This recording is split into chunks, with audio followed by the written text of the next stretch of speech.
Hi, everyone, and welcome to the Hornets' first ever Innovation Summit. I'm Sam Farber, the radio broadcaster for the Charlotte Hornets, and it is a pleasure and a privilege to be here with you to introduce you to some fantastic local entrepreneurs. The Innovation Summit was launched as part of the economic mobility portion of our social justice platform as a way to provide social and financial capital to minority-owned businesses within 150 miles of Spectrum Center. After nearly 150 applications and 50,000 fan votes, we're down to the final 5 pitches, one of whom will receive a $15,000 investment from the Charlotte Hornets. Each finalist will have 5 minutes to present, followed by 3 questions from our judges. With that, I'm excited to announce tonight's esteemed panel of judges. From left to right, we have Michael Dermer, an entrepreneur, lawyer, and founder of The Lonely Entrepreneur, a nonprofit that provides current and aspiring entrepreneurs with knowledge, tools, and support to grow businesses.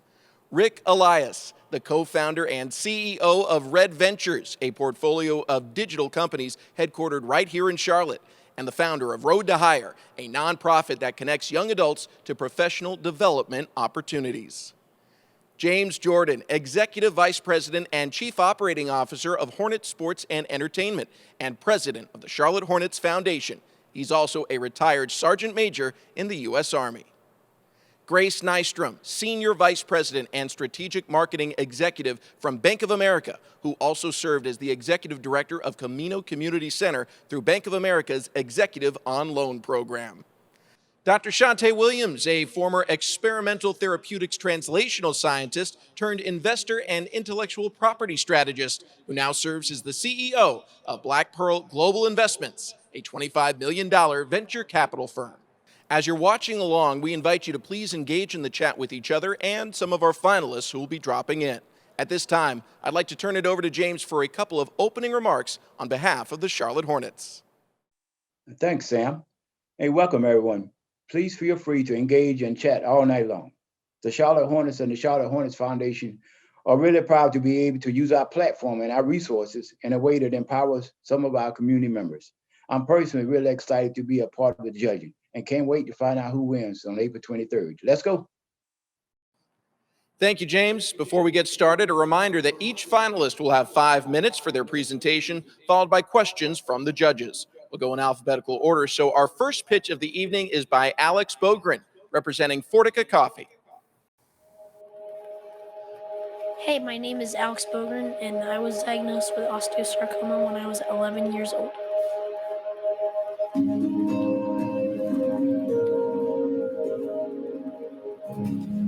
Through a basketball injury, we came to find out that he had a tumor. And it was there where the specialist began to say that he had to begin chemo treatment as soon as possible. I saw Alex and coming down the hallway and coming to his first visit, and he wanted to know everything. He asked a lot of questions. And Alex is just a force. He's just a really sweet, really good kid. We wanted to do everything we could, and he made it really easy. Pediatric research, in one word, is unfunded. And so, if we look at the kind of global market for pediatric cancer, it's only about 4 to 5%, depending on the country that you're in. Going through the cancer journey, I always say that life doesn't stop, right? Cancer doesn't stop everything. Bills still come, work still happens. Your creditors aren't going to stop. And so I think it's our job in that to help families with simple things like a Target gift card, Chick-fil-A, gas cards, things like that. I think many organizations that do that, I think, impact the lives of our patients every day, and it's beautiful to see. I really want you guys to help out too. I don't want you to be left out, So you can either donate straight to AlexStoryFoundation.org, or you can just buy a pound of coffee at Fortica.coffee. Coffee's really good, so give it a shot. It also helps pediatric cancer, so, win-win in my book. You can take part in buying a pound of coffee or even more and make a tremendous impact helping families around the world. Fortica was started as an important vehicle to bring funds into the Alex Story Foundation. Our commitment is to donate 50% of Fortica's net profits to our foundation. The coffee industry is an $80 billion market that experts project a growth of 6 to 7% every single year. Fortica Coffee Company started in 2019 with our online store, and we hope to grow with our social media impact and see our online presence expand. Through our online store, we sell 3 coffee blends, coffee mugs, and merch with the goal of connecting with potential customers. We sell USDA organic and fair trade coffee, which allows us to reinvest and be sensible to farmers that provide our beans. In winning the Innovation Summit, we hope to launch 3 new product lines that we know will help grow our online business. Number 1 is the Alex Single Origin Samplers. This will be a shipment of 4 1-ounce bags of our 4 single origin coffees. We will have single origin coffees from Honduras, Rwanda, Ethiopia, and Brazil. We plan to use $1,500 from the Innovation Summit prize money to launch and push on our social media platforms. The second option is a Fortica Coffee Care Pod. After winning the innovation competition, we hope to launch our care pods using our 3 blends, house, espresso, and decaf. Everywhere we go, people ask us if we have our coffee in pods or cups, so we know this will help grow our revenue tremendously. The pods we will use will be completely compostable with every single use. This will be an eco-friendly package with a delicious return. We would use $7,500 from an Innovation Summit prize money to launch this new product line.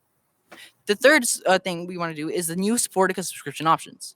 1 or 2 12-ounce or 15-ounce bags of your favorite Fortica coffee will be able to be shipped to your door at any speed you like, every 2 weeks, every month, or every 2 months. As a first-time subscription incentive, you will choose one of 3 options. The first option is a Fortica manual coffee bean grinder. The second option is a one-time gift card that will be given to an essential health worker treating patients with childhood cancer. And the third option is an all-purpose gift card that will be given to a child and family who are fighting childhood cancer. We hope to use $2,500 from the Innovation Summit prize money to launch and promote this on our new social media platforms. Starting in November 2020, we began to test a small kiosk serving our coffee by the cups only on Saturdays. We have had over 500 customers already purchase and connect with our brand. We plan to lease a space to start our own Fortica roasting and coffee house. People will not only be able to purchase physically at the cafe, but will enjoy curbside service through our Fortica app. Our vision is to establish 10 kiosks in hospitals, airports, and malls in 2 years, and in 5 years, have franchises around the country. Our passion will be to train and hire minorities as baristas and servers, as well as giving them opportunities to own franchises in the future. We will use $4,500 left from the Innovation Summit prize money to help us further this vision. We know that with the help of the Charlotte Hornets Foundation, our brand will expand, and we hope that just maybe a certain well-known board member or even a Hornets player may even consider endorsing our unique brand and making a buzz in our city and around the world. Thank you for allowing me to share my story and our cause. Alex, thank you for sharing your story with us. We are going to have your dad, David, join you up on the podium, and we'll have our judges ask you some questions. We'll start with James, followed by Dr. Shante. Your questions for Fortica Coffee. I guess looking at it, is there a current demand for that now that I know you've been at it for a period of time? Is there a demand for it? And then the second question would be, how's the reaction from the goods and the services that you actually provide so far? The demand, of course, coffee is a huge commodity worldwide. It's believed that worldwide it's about a $200 billion market. So the demand is always high. And as we have gone out and worked, I mean, people really connect to not only the product that we're selling, but also the cause. So we distinguish ourselves because of that and the impact we want to make through our foundation. Okay. All right, good. Thank you. Awesome. Well, I will say I'm part of that demand. I love coffee, so I'm excited. Right. Just a question on kind of your sustainability as far as sourcing your coffees. If you could talk a little bit about that, and then what impact do you foresee Fortica making in the Charlotte community with maybe your dollars donated or physicians supported, or talk me through that. Yeah, the demand right now, or the sourcing, we're using a roaster out of Raleigh, De La Finca roaster, and we have great friendship with them. We want to start roasting our own coffee, but they're providing our coffee right now. The sourcing is truly unlimited. We're buying coffee from Honduras.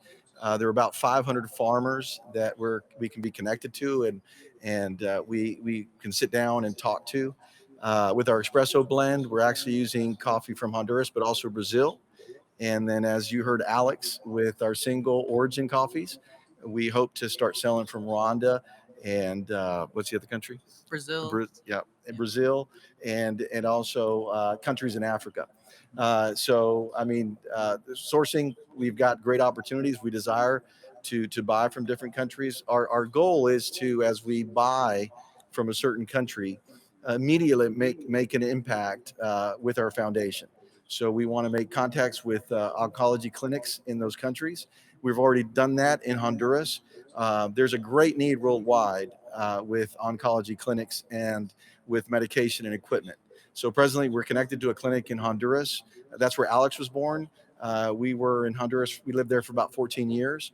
So we've got great connections in the entire country, but we're connected to a clinic in 3 different cities right now. We've sent pajamas, bed sheets, and our dream is to be able to send medication and equipment as fast as we can raise funds for that. But presently here in our city, pre-COVID, of course, Alex has had the tremendous blessing of going back and visiting a whole lot of patients and families. So he goes back and tells his story. We would have loved as parents for a survivor his age to come and tell his story. The impact that has in families is unbelievable. The impact it has with patients. Little boy, 8 years old, had cancer in his vertebrae, had to start to learn how to walk again. Alex had the opportunity of going in his room, and this little boy who was very, very difficult for him to smile, especially going to the clinic because of his treatments, didn't like his treatments, didn't like going through that. But immediately when Alex walked into that room, this young boy, 8 years old, just perked up, smiled. Alex said, "Hey, I know what you're going through. I understand what you're confronting, and I just want to encourage you." And so he began to say, "Mom, tell them about our Facebook page. Tell them what we're doing here and there." And so the social worker, after we finished, told us outside. She looked at Alex and she said, "Alex, you have no idea the impact that you're having in the lives of these patients."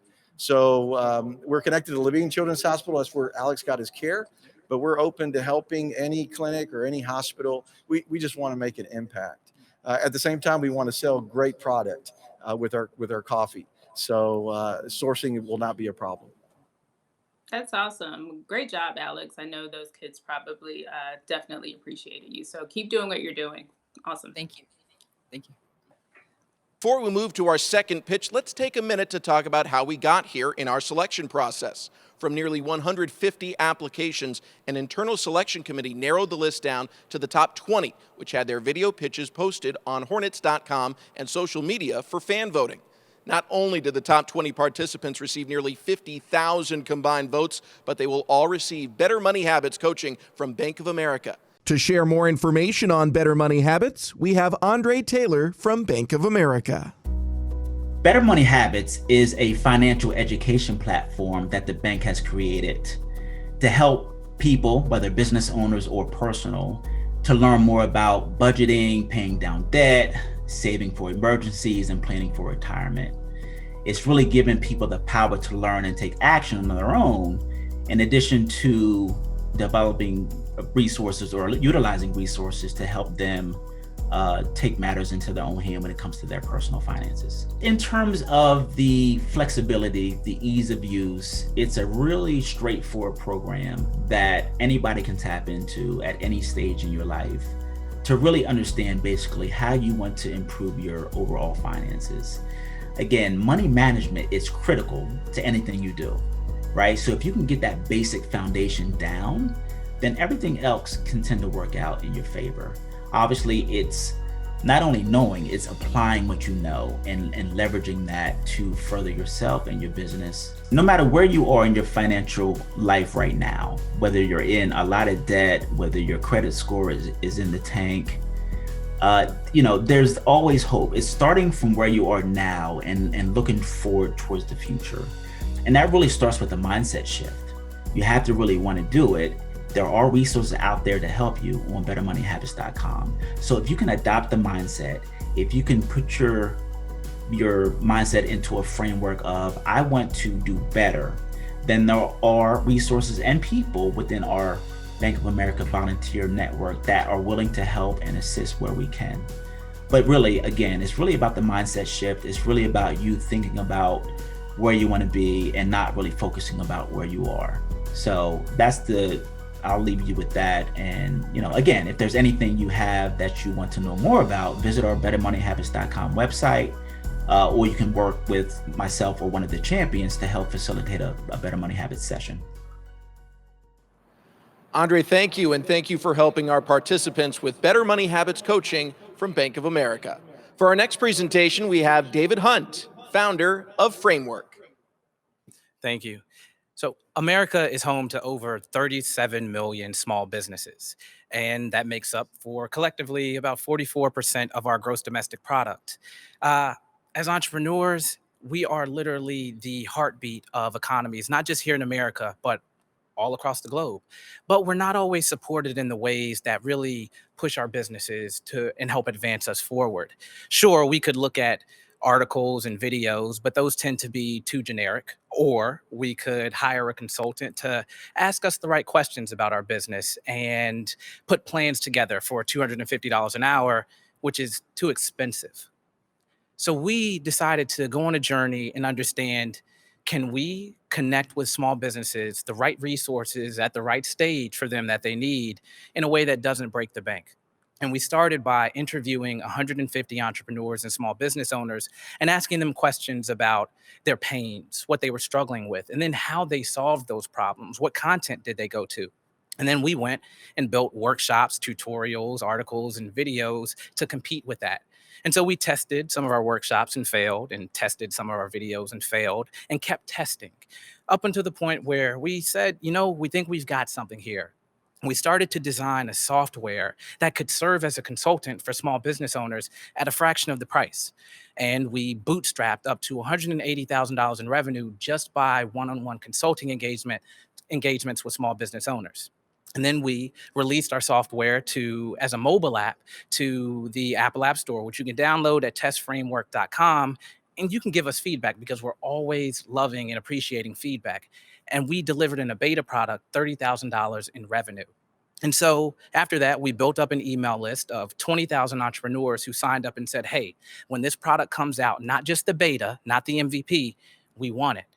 And then we got accepted into Ernst & Young's Entrepreneur Accelerator because they and we believe that one day Framewrk will be able to move millions of small business owners from survival mode to scale mode to propel the entrepreneurial ecosystem forward. So here's what we built. We built a mobile application that when you download it as a small business owner, you get connected with our chatbot consultant whose sole job it is to ask you questions about how you're building your business. What goals do you have? What are your strategies? And where have you failed or fallen short at?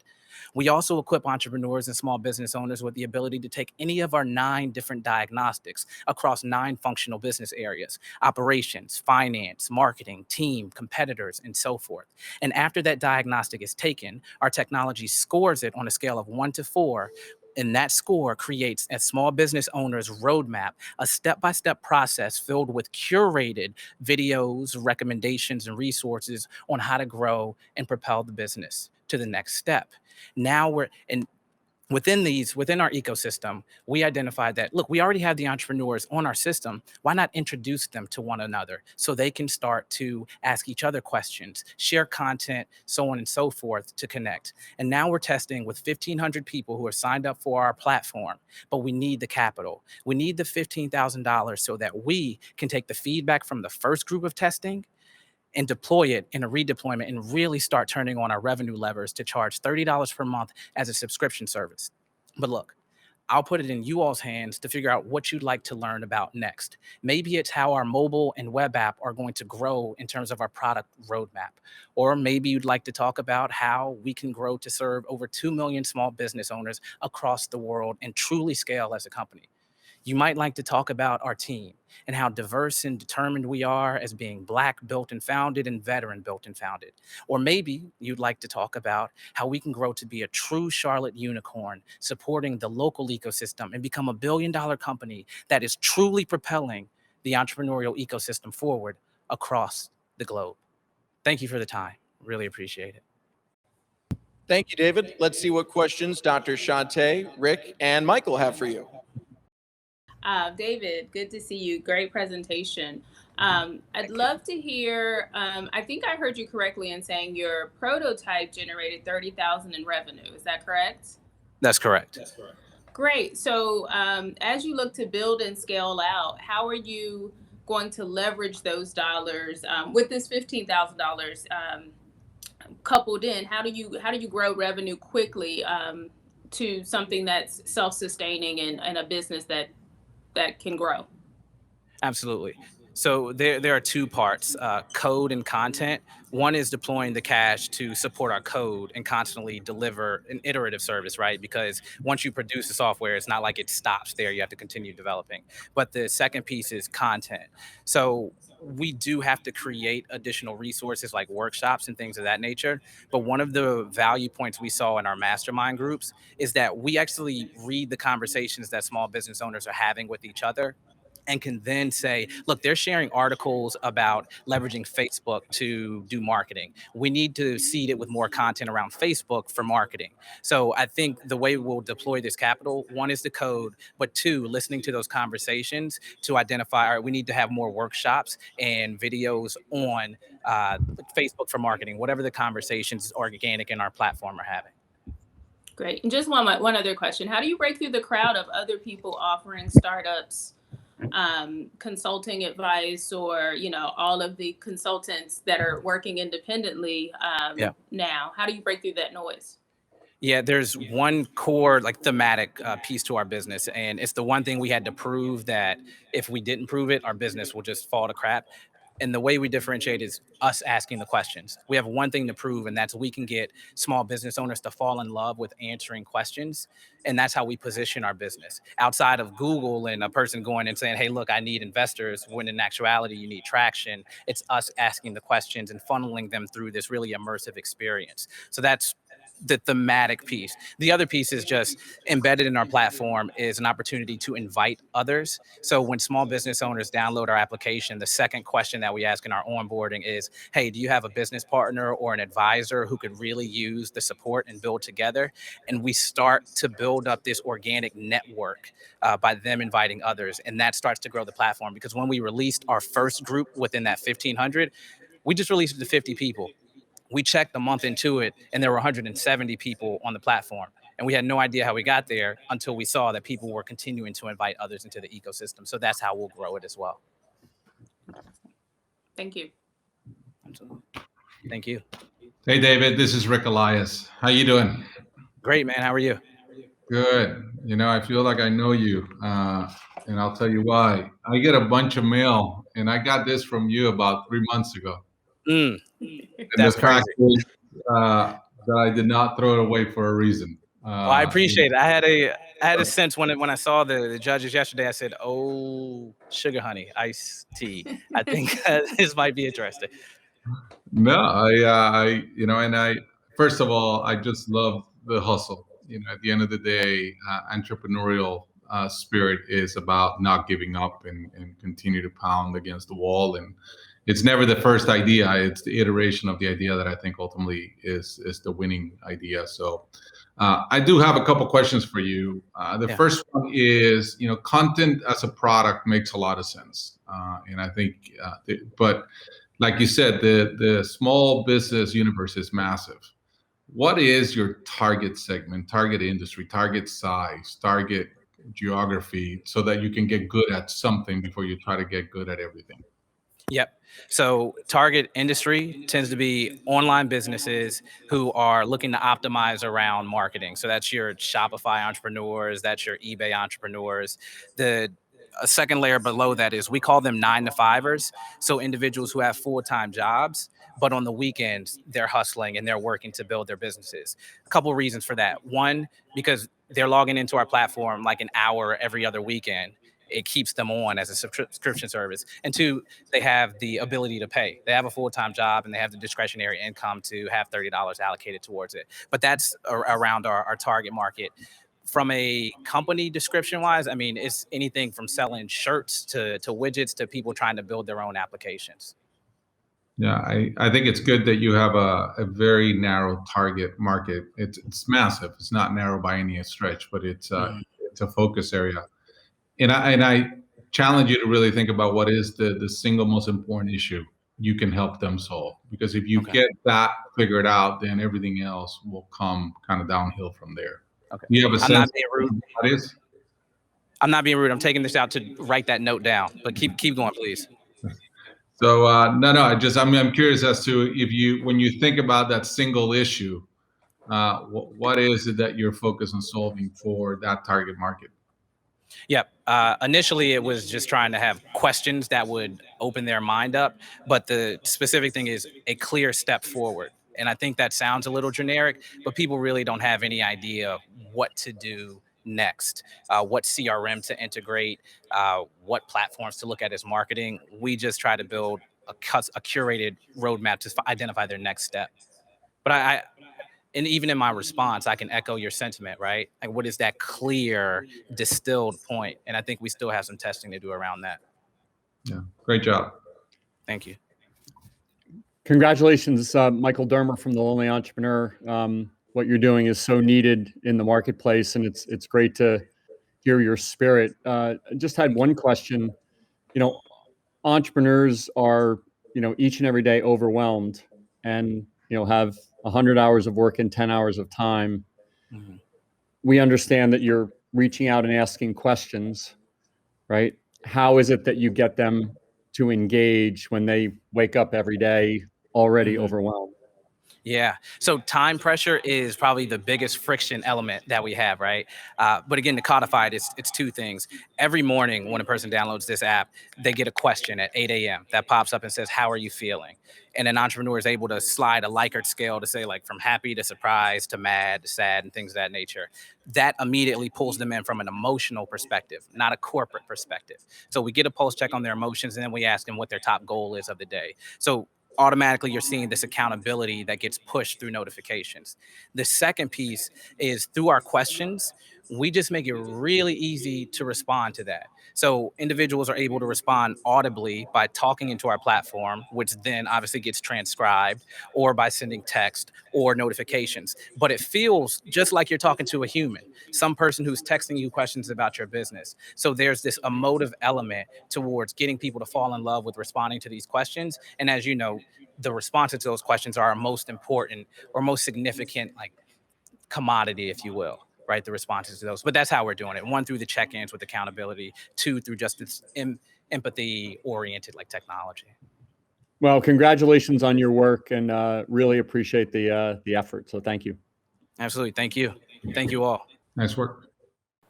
Our next speaker is Curtis Polk. Along with overseeing Hornets chairman Michael Jordan's financial and business affairs, Curtis is managing partner of Hornets Sports and Entertainment, executive producer on the Emmy Award-winning documentary The Last Dance, and an expert investor.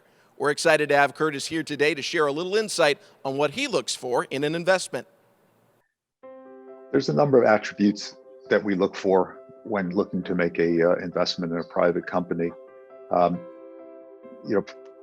The most significant is how big an idea is it? Is it an idea that we can see being 100 times the investment at some point, 10 times the investment? We really want to see how big the market is, and whether the potential upside warrants the risk associated with the investment. Secondly, we also like to look at the social impact of what the company's product or service is. Obviously societal investing from a positive standpoint to help combat different things that are going on in our society has become a very important aspect of investing. So that's another factor that we look at very closely. Lastly, we look at the creators and founders of the business. What is their prior track record? Are they vested in the business? Have they put their own money up? So those are all things that we also have to look at very carefully when we're looking at a pitch. Red flags when we're investing would be things such as the founders don't have any of their own funds invested in the business. That rather than all the money that's coming in being invested for the growth of the business, some of the funds are maybe being taken out to buy out prior investors or to repay funds that maybe some of the founders put in. And then lastly, what's the past history of the founders? Have they started up a lot of businesses but not stayed with them a long time? Have they had businesses that have failed in the past? We need to understand what their track record's been. The advice I would give someone who's looking to pitch an investment to me would be that do a little research in preparation of the pitch, know your audience, know some of the other businesses that they've invested in. Make it seem as if the pitch is really personal to me, not just a generic pitch that you're going to make to 100 different audiences. Curtis, thank you so much for sharing your great insights. Looking forward to your work on Innovation Summits 2 through 10. Our third pitch of the evening is from Dr. Jasmine Weiss, CEO of Let's Diversify. Hi, my name is Dr. Jasmine Weiss. I am a CEO and the co-founder of Let's Diversify. I'd like to share a story of a patient named Chris. Chris was a patient I saw during my residency training in adolescent clinic. When I asked him how he was doing in school, he said he hated school and he was failing all of his classes. Well, I asked him, what would you like to be when you grow up? Your grades are important to helping you get there. Have you considered healthcare professions such as being a nurse or a pharmacist or a doctor? He laughed and shrugged and said, that's not possible. There aren't any nurses or doctors in my family. My father, grandfather, and uncle are all in prison, and my mother is a high school dropout. See, for Chris, he wasn't able to see himself as a healthcare professional. And many students often have that same concern. In a Microsoft study, Black and Latinx students were less encouraged than their counterparts to pursue STEM careers. So what is the solution? The solution is Diversify. Our mission is to spark the next generation of underrepresented students to pursue healthcare careers through virtual role modeling experiences with healthcare professionals from diverse backgrounds. Over the past year, we have spoken with educators and schools within the Charlotte-Mecklenburg school system, colleges, health professional programs, as well as students to create our platform. Let us enter Diversify. Our users log on to Diversify and are greeted with a dashboard specific to their role on our platform. Healthcare professional role models can set their availability for a virtual role modeling experience. While on their dashboard, they can track the hours of service and the number of students they have engaged with. Educators log on and sign their classroom up for an experience. They can also access the course page to view an introduction video about the professional and the learning objectives for the session. Students can log on and use the learning management system to follow along with a live session. They can return back to the platform at their discretion to review past experiences and find out about resources that can help them on their journey to these careers. Students who are interested in health professional schools and beyond connect to programs of interest and network with leadership and current diverse trainees. They have sessions on the admissions process, financial process, and diversity, equity, and inclusion initiatives at their programs of interest. All students can visit the Diversify platform to re-watch recordings of the sessions and engage with resources relevant to internships, scholarships, and so much more. Diversify has a goal of impacting 100,000 Black and Brown students by the end of the year 2023. We plan to do this through our subscription-based model, where we partner with middle schools and high schools, undergraduate institutions, and health professional schools. We hope to have collaborations with these schools and have already piloted with a group of high school students with a 100% satisfaction rate and 100% recommendation rate. We plan to launch this spring with minority undergraduate students, and we already have 2 universities, which are historically Black colleges and universities, prepared to be paying customers in the fall of 2021. With that in mind, the Innovation Summit will help us with funding to hire customer support, to provide more materials for our role modeling experiences, and to provide stipends for our role models. Our long-term goal is to provide scholarships and internship opportunities for students who are embarking on a journey to pursue a healthcare career. We know that overall, we hope to inspire students to help improve the overarching problem of a lack of representation in the healthcare workforce. And by empowering and inspiring the next generation of Black and Brown students to pursue healthcare careers, Diversify will help change the face of healthcare, one role modeling experience at a time. And that's the power of Diversify. Thank you for your time. Jasmine, thank you so much for your presentation and for the work you're doing here in our community. Let's get you some questions. We'll start with Michael, then James, and Grace. Obviously the healthcare community is an incredibly complex community. And I'm curious how you and your team have managed through getting a greater understanding of that community as you build out your solutions. Absolutely. Thank you for that question. So it's important for us to collaborate on a health professional school level by reaching out to admissions leadership, reaching out to residency program leadership, as well as individuals who are matriculating through the process. So during the course of this year, we've collaborated with medical students, residents, and individuals who are in undergrad to determine what their needs are as we build out our platform. So we've really been working to leverage our professional network to ensure that what we're creating is something that will be helpful for the students. Has there been anything in that reach out that you've found particularly insightful as you build out your solution? Absolutely. I'd say one of the most insightful aspects of this was to learn how at the residency and fellowship program level, there are accreditation standards for diversity, equity, and inclusion within their actual student matriculant body. And so learning that, we've been able to think through how our solution can also provide metrics for those institutions to track their recruitment activities, as well as to kind of monitor how many students are coming through the Diversify platform and entering into their programs. Terrific. Thank you. Thank you.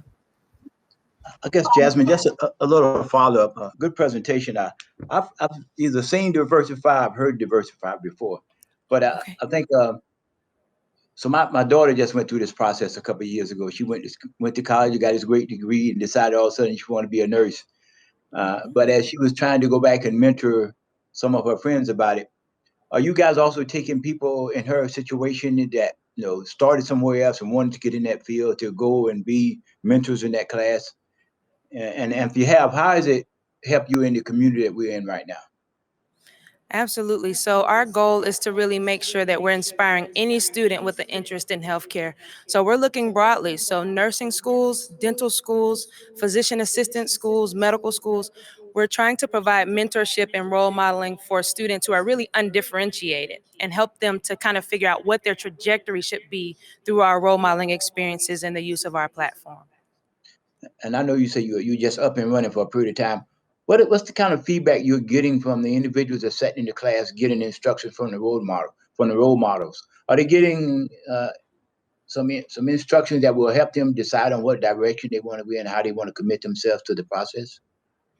Absolutely. So I think the testimonies we've received is that having the role model who looks like them is really, really important, especially for those who come from underserved backgrounds and may not have access to an orthopedic surgeon or pharmacist to really give them that interpersonal confidence really it takes to pursue a healthcare career. And so a lot of what we're doing is creating sessions around goal setting, strategic planning. How do you want to impact our society through healthcare to really help people see that it's not just about the process and checking boxes and testing, but more so what they can do and contribute to society within healthcare. And last final question is that when you went to high school, what was the feedback you got from the high school kids? We've gotten some great feedback.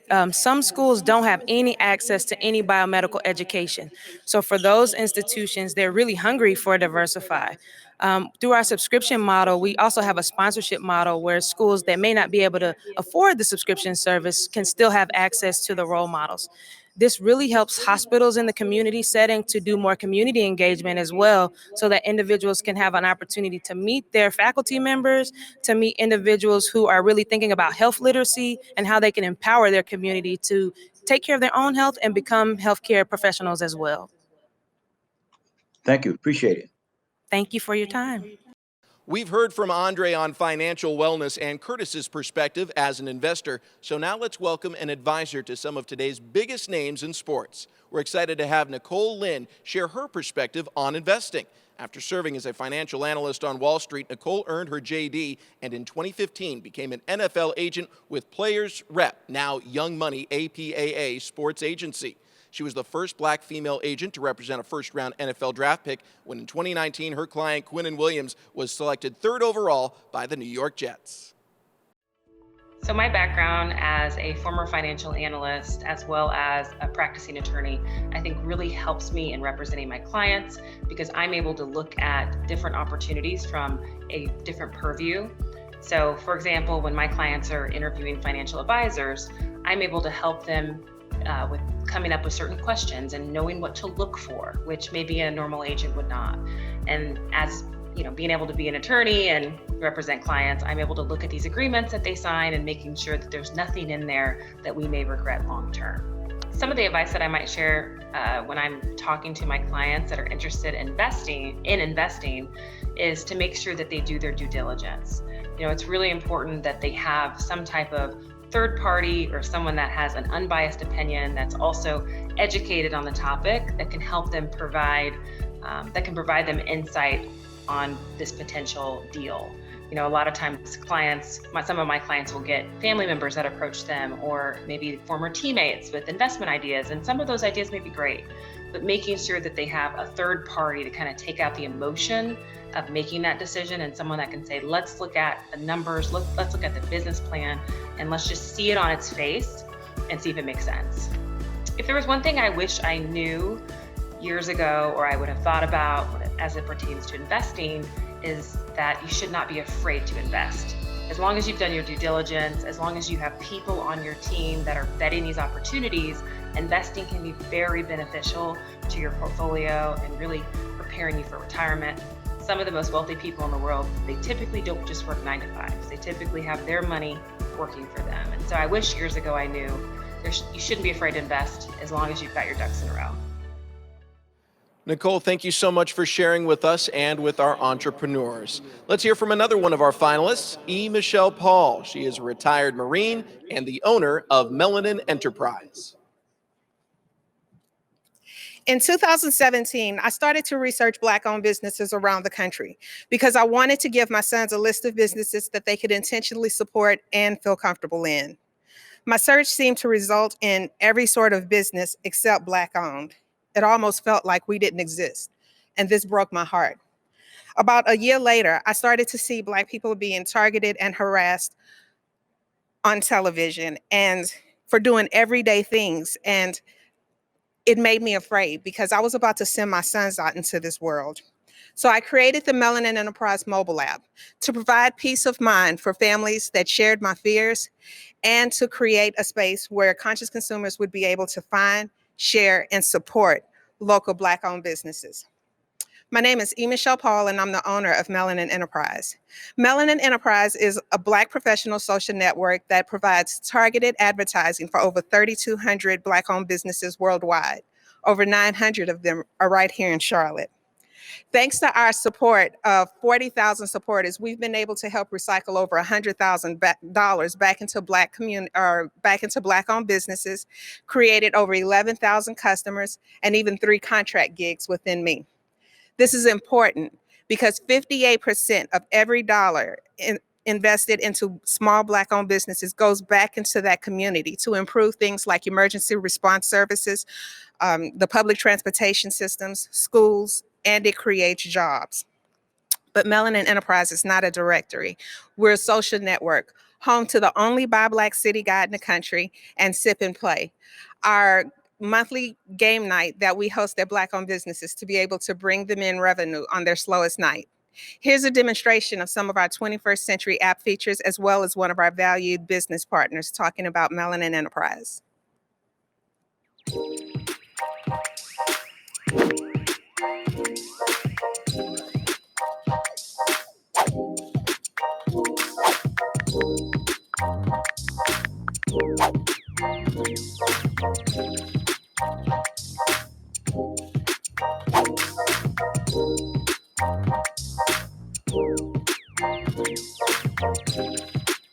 April 13th was our 1-year anniversary. And yes, because of this COVID-19, we had to close. And we reopened on the Saturday before Father's Day. But I'm really surprised. I'm gonna cry. Oh my God. that so many of y'all are new. And this is just a really great thing that is happening with us with Melanin Entertainment, and which was a good company as well. She showed me the app. I'm really gonna have to get on the app because there's so many Black owned businesses that are out there that I didn't know. I know of some, but I didn't know of everything that's out there. We serve 3 types of customers: Black business owners looking to maximize their advertising, conscious consumers looking to support Black owned, and business owners looking to diversify their vendor list. We have realtors looking for HVAC techs, landscape professionals, Airbnb hosts share our app with out-of-town guests, and truck drivers use our app along their routes.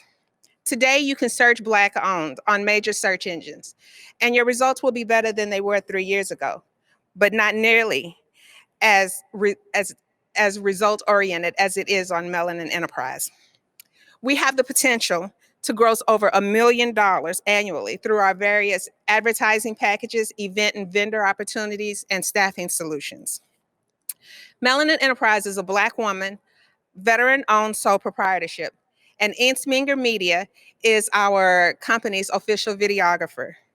We will use the $15,000 and exposure to hire an app developer to maintain and update our app features and purchase camera equipment to produce quality videos that tell the human stories of Black business owners. Finally, because Melanin Enterprise is a tech company, our long-term goal is to build a co-workspace corporate center that acts as the Black Silicon Valley, and our employees will be our neighbors and HBCU grads. Thank you for your time today. EMichele, thank you so much for your pitch and for your service as well. Time for some questions. We'll start with James, followed by Rick. Hey, good presentation. I like Thank you. just good. I want to just ask, how are you currently running the business itself with the environment that we're operating in, the space we're operating in? How am I currently advertising, or how am I currently running the business? Well, currently we're doing a lot of business. I'm assuming that you're talking about because of COVID. So what we're doing a lot of online work with businesses where we get to advertise across not only Melanin Enterprise, but also on Instagram and Facebook. And within COVID guidelines, of course, we do host events that, again, bring customers into businesses, but we practice every safety measure. Okay. I asked that question to follow with the second question is, what have you looked to determine what the metrics are that you're going to use to move your business forward within the next year or two, if you get rewarded, and if you get the reward for the money, what do you use to evaluate whether it's moving forward or it's not moving forward based on, you can't use this past year, so you got to have something on paper or some guideline to keep you moving forward. Right. Well, on our traction, you will see that we've been progressively earning more money year over year because more people are finding out about us. More businesses are finding value in what we present. For instance, at the beginning, in the first year, I think we had maybe 1,400 downloads and maybe 300 businesses. Today, we have close to 10,000 downloads, and like I said, 3,200 are Black-owned businesses. So as business owners, as consumers start to, again, find the value in what Melanin Enterprise presents for our community, that's where we'll start to make more money. Now, I do want to add to this that our advertising packages are very affordable. We have anywhere from a $10 social media post to a $300 annual post, and those have been very popular because they're one of the most affordable advertising packages out there for our community. And last, I guess, as a follow-up, I guess you're doing all this without a good app developer, huh? So you got some expertise somewhere. Somebody has to be doing something then. Thanks. Good presentation. Thank you. We actually are looking for an app developer. We had to cut ties with our app developer in October. Oh, okay. All right. All right. So you got to have somebody doing it then. All right. Thank you. Very nice job. You know, I'm a big fan of businesses that are targeted into specific groups, because I think you're able to resonate and amplify that voice. So I think you're onto something My question for you would be, how are you going to stay ahead of the big platforms? As today, they are not nearly as good as you are at targeting the segment, but they do have the skill to get there. So how do you make sure that you stay ahead of them? Well, the networking aspect is, I think, what separates us and what keeps us ahead, because we do not only focus on recycling dollars into our black community. We also focus on strengthening the community through relationships. I think that the offline and online relationships. So one of the things that's important to me is to ensuring that we improve the quality of life in our communities. And so the second part of our app, the Building Community Alliances, what that does is that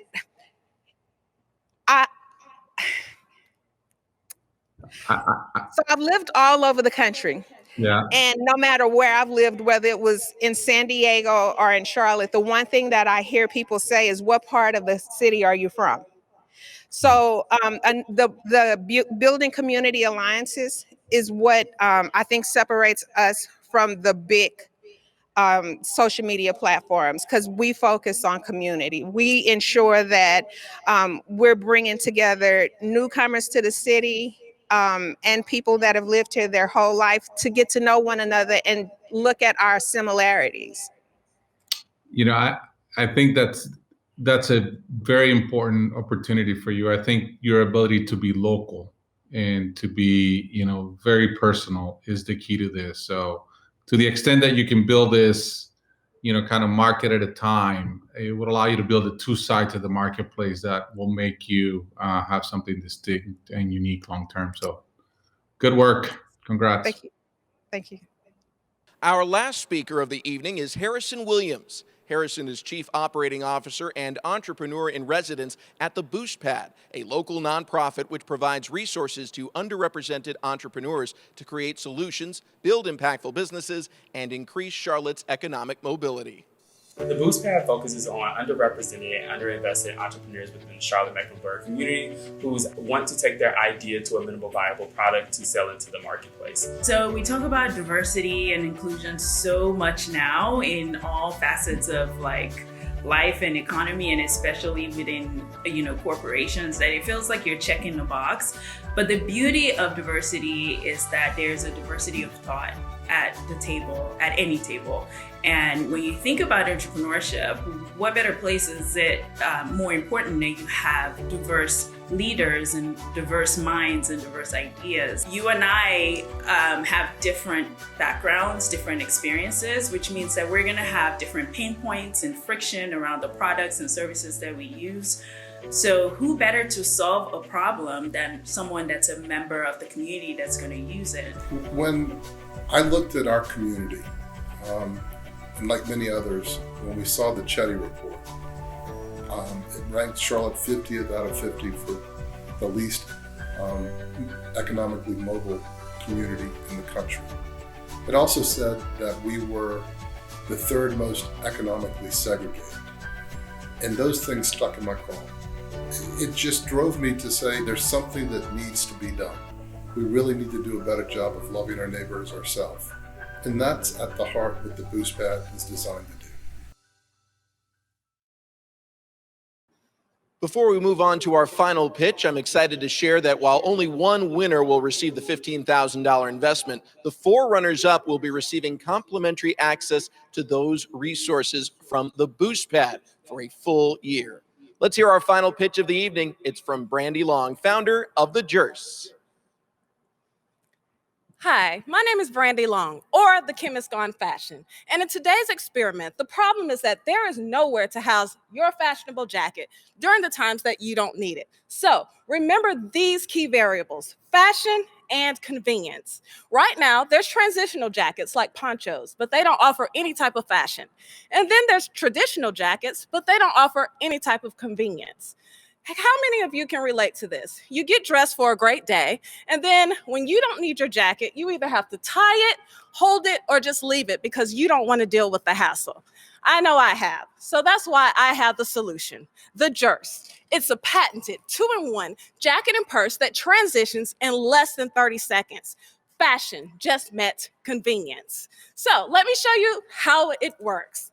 There's interchangeable shoulder straps that can match your personality or your outfit for the day. There's also a 7-inch deep zipper pocket that houses things like keys, credit cards, lip gloss, whatever you deem necessary for the perfect day. And the best part about it all is those items do not have to be removed during transition. That's why it's excellent for date night, girls' night, dance night, and traveling. And just like that, I have a fashionable, slim fit jacket that doesn't take away from my outfit. So let me show you exactly how it transitions back. And you can pull your timers out if you like, because it's just as simple.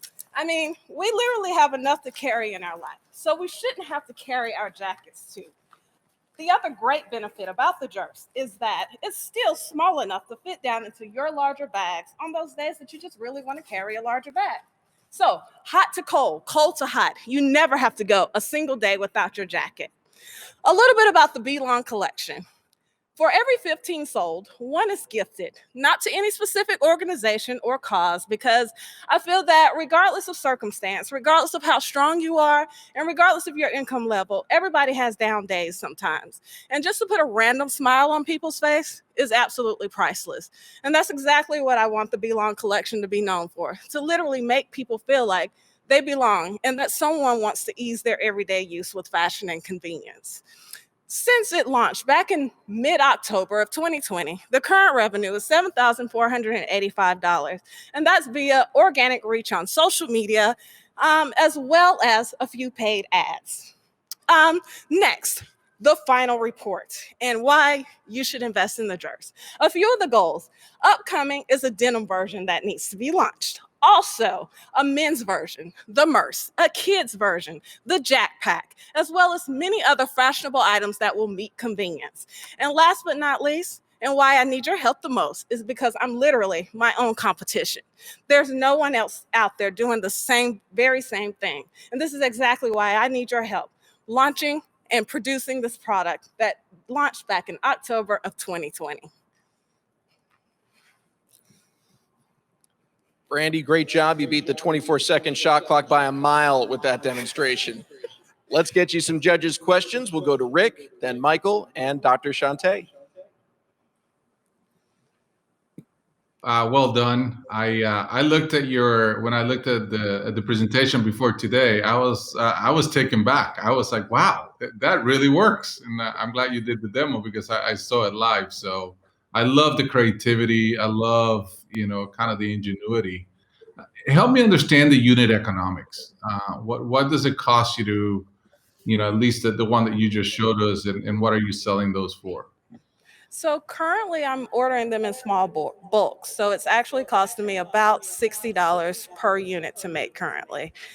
So I'm currently, the retail value is $190, and they've been selling between $70 and $150 when I price them on sale. The absolute best market is the $70 mark. They sell like wildflies. In at scale, what could you make them for, manufacture them for? So 20,000 can be made in 55 days, and the bulk price order per unit would be $16.10. Interesting. And tell us a little bit about how would you distribute that kind of quantity? What's your plan for distribution? So the plan for distribution is to allow other people to help me ship them. Right now, I'm currently doing everything on my own website, shipping, handling, contact, everything. So the heavier I get, the more people I just will involve in it. Very good. Very neat. Congratulations. Thank you. Yes, congratulations. This is Michael Dermer. A question to follow on Rick's about distribution.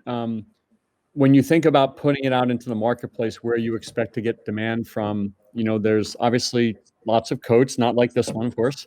How have you thought about being creative about pockets of the market that you might win at, where maybe you don't have as much competition as you might otherwise have? I mean, definitely the younger market that loves to go out. I remember being a little bit younger, and I'd rather freeze than to take my jacket with me. So it would definitely hit the younger market very well as the older market as well, because we like to go out. We like to have date night and girls night and things of that nature. So, I mean, it's all around. It's literally been selling to 18-year-olds all the way to 62-year-olds. Gotcha. Thank you very much. Congratulations. Thank you. Well, you said fashion and convenience, so you had me at go, because that's my big thing there. Okay, so lots of questions, but I'll start with, are you offshore manufacturing this, or is this something that you're doing locally or that you could bring locally? So I currently manufacture it overseas just because the cost per unit. Doing the cost per unit in the US was extremely expensive. It was going to cost me approximately $85 for cut and sew, plus the materials to be made. So it's just going to be astronomical. Gotcha. And is this your design? This is. I have written the patent for it. All of that's been filed, and we launched back in October of 2020. Well, you anticipated Smack my in the next middle of question, which COVID. was absolutely. You anticipated my next question, which was intellectual property and protecting your design. I will say I remember being younger as well and never carrying a jacket. So I think you're spot on with college students, especially those who still want to, take a risk and go to nightclubs these days, and having, some convenience there and not freezing, especially in the winter time. Currently, what volumes are you currently selling through your current channels? So currently when I do bulk orders, they're about 50 to 25 is what I normally do. And I keep those revolving on a month-to-month basis. Okay, so if I heard you correctly, then you're selling between 25 and 50 jackets a month? Correct. Okay. Awesome. Okay. And that's via local market. I've barely touched 15,000 people with this. Wonderful. Okay, so that's impressive. And touching 15,000, or you sold 15,000? Touching 15,000. Okay. I think all of us might have written you a check just then if you had told me you sold 15,000 of these since November, but that's really impressive. Thank you for sharing this. This is a great idea, and I'm going to follow you on Instagram so I can get myself a Jurse. Thank you. What a great evening. Congratulations to all of our finalists. We're going to let our judges take some time to reflect on the presentations, and we'll announce the winner on April 23rd during the Hornets game against the Cleveland Cavaliers. I hope everyone learned something new about investing, resources, and some great local entrepreneurs. Before we end the night, I'm going to turn things over to Hornets Sports and Entertainment President and Vice Chairman, Fred Whitfield. Thanks, Sam. I truly enjoyed hearing all these great ideas this evening. The best part about watching the final round is knowing everyone who participated in our Innovation Summit is walking away with something. Every applicant received a year of resources from The Lonely Entrepreneur. The top 20 will receive coaching from Bank of America. The 4 runners-up will receive a year assistance from the Boost Pad, in addition to the winner receiving a $15,000 investment from the Hornets. We're proud to be working with each of these amazing organizations that are equally committed to economic mobility and minority entrepreneurship. Thank you to everyone who applied, and the best of luck to you all. Fred, thank you so much, and thanks to all of our participants tonight. It has been a pleasure getting to learn about all of the work going on in our community to help improve economic mobility. Make sure to check out some of the amazing resources in our community by visiting their websites. Again, we will be announcing the winner of the $15,000 investment live during the game on April 23rd against the Cleveland Cavaliers. If you're unable to join us in person, you can follow us on @HornetsGive on Instagram and Twitter for updates. Thank you to all of our speakers for sharing your wisdom, our judges for taking on this difficult task, and our finalists for sharing their work, and to all of you for tuning in. Good night.